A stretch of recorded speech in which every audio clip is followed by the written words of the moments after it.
him the arm. So the arm that he needs to grip, I'm giving it to him. By grabbing the collar, I'm giving him the arm. For him now he can try to bridge. But I still need to maintain the mount and attack. Go for the finish. So that means this arm is locked. I cannot allow myself for when he bridges for me to do that to stop the mount. That cannot happen. So how do I maintain the mount holding his collar? So how to get there? So on the other videos we did, we already know that as we reach in the high mount, we secure the elbows and we lean back, right? It's if my head is past 90 degrees and if you try to bridge, dá a barrigada. It's, see, I'm just go higher, very rarely he's gonna get me to the floor. I push my head forward. If he bridges now, I'm falling, right? So one thing that I cannot do is stays halfway. Here he bridges, I need my hand. I can only stay on this position as long as my arms are free, because I already know that I'll need to stop the fall. If I lean back, I don't. Or I go all the way down. Now he tried to bridge it. See, he cannot move me because I'm not sitting on him anymore. My feet never leave his body, remember that. And my head on the floor, it works as a hand. So to secure the mount, either I'm going to be very further back or I'm going to be completely over him. So now reaching the collar. So there's different ways that you can go with the first hand.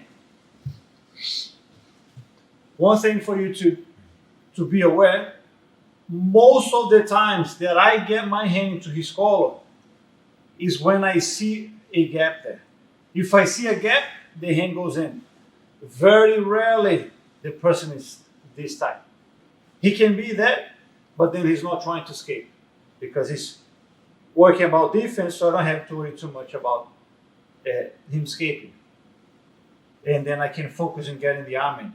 But the moment that he bridges and he goes nowhere, I put the hand on the floor, boom, the hand goes in quick before he expects. Let's suppose he's keeping very tight and not giving me anything. I always like to go under his arm. So I push him, because doesn't matter how tight he gets. It's, you can always work as a tiny, just a little, the hand goes in. All I need to do is to lift the arm up a little bit. So I take the pressure off and I put the hand in. So it doesn't matter how tight he gets, or he can defend, my arm goes in. So I push, I go through here. If I try to go through the hand, this is very tight. See, there's already a gap there. So I don't go towards the hand. I just want my arm through. Doesn't matter if he's still defending, if I cannot grab the collar.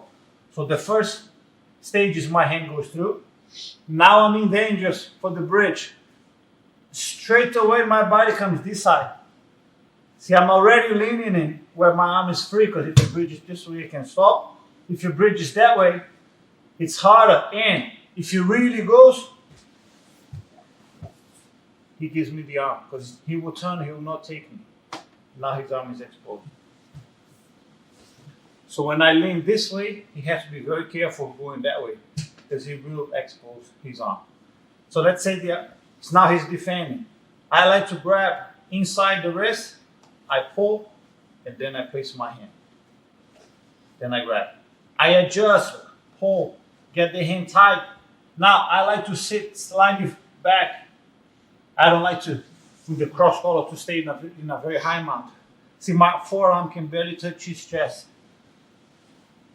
So for the choke, when I grab the collar, I like the whole of my forearm to be down to his chest. So I need to be lower for me to be able to do that. I press my forearm against his body. The moment that my hand is there, my elbow look, aim. So first, my wrist goes straight. So when I straighten my wrist and I press my elbow down, I'm already starting to put pressure into his neck. Not enough to tap, of course, it's just one hand.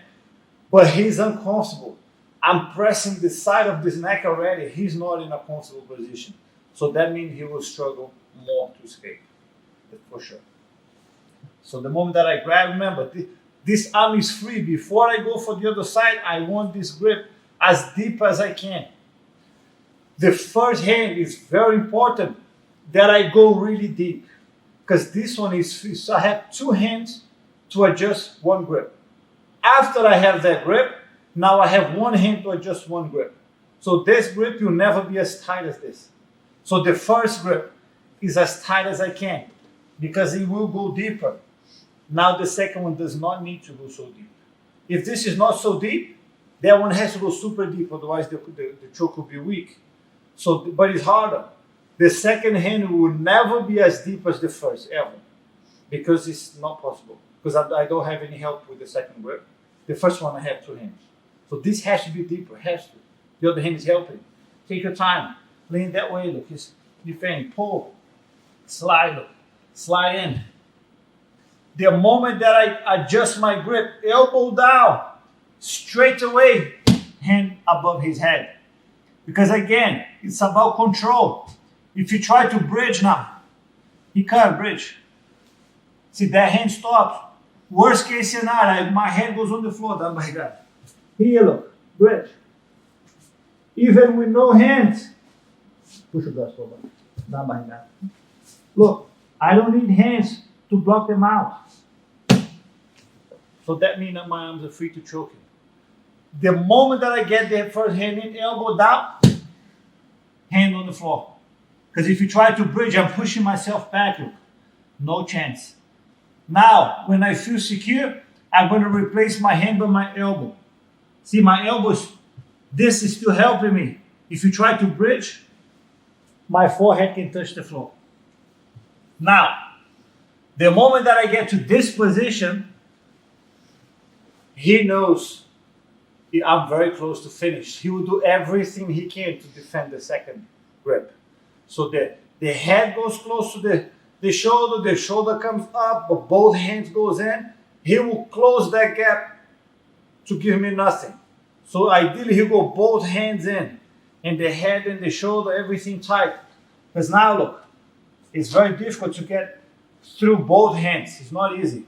That's why I find 4 fingers in, they're harder to grip to get. So it's hard to go this way.